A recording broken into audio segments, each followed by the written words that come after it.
Ravi, it's a pleasure to welcome you. Thank you. Thank you for having me here. It's a very unique proposition you bring to the table. You are into IoT space and then obviously in automotives.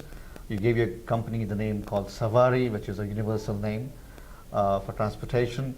But you mentioned something earlier, which is very endearing, I think, that from moving up the value chain in India, we are now actually focusing on pure innovation and product development. So let's learn from you about the company and then how India is progressing in this space. Thank you, Mateen. Our company, Savari, we started our operations in Bangalore.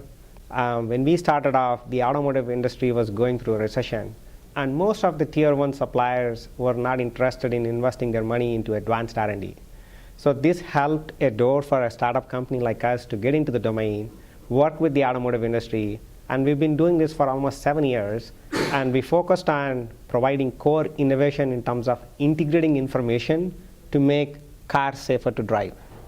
So now we are at a phase of transitioning from research into production. We just got funded by the 2 largest automotive car companies in US and China. But you also mentioned that, about Jeffrey Melt and how, you got the opportunity to pitch to him. And if somebody at that level is going to recognize Indian startups for pure innovation and impacting, lives around the world, I think that is a big deal. Absolutely. People like him are very excited to see the companies focused in terms of product innovation and how they're able to change the future of industries like automotive.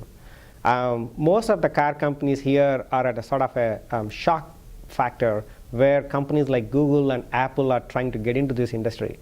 And they are accelerating their innovation process, and they're taking the help of the startup companies and figuring out how they could do a better job with creating a cooperative ecosystem. You mentioned ecosystem, and ecosystem is absolutely required to nurture and take startups forward. And TIE has been the forefront of this. NASCOM is at the forefront in terms of policy initiatives, etc. Would be good to learn from you how TIE has helped startups like you, flourish. Absolutely.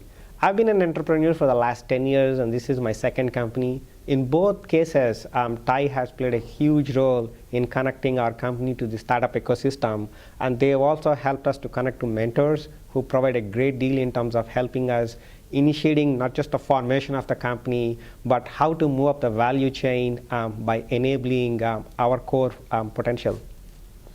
As an entrepreneur, do you see more challenge personally for you in terms of taking the innovation and productizing it, or you see it more challenge in terms of building a team and understanding the market better? The biggest challenge that we have is to, working with the industry to validate the product.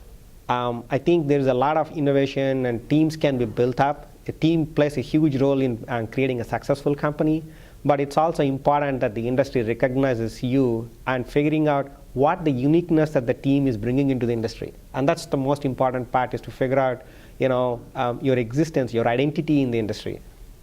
Ravi, again, thank you for coming and sharing your experiences, and wishing you all the very best. Thank you very much, Mateen.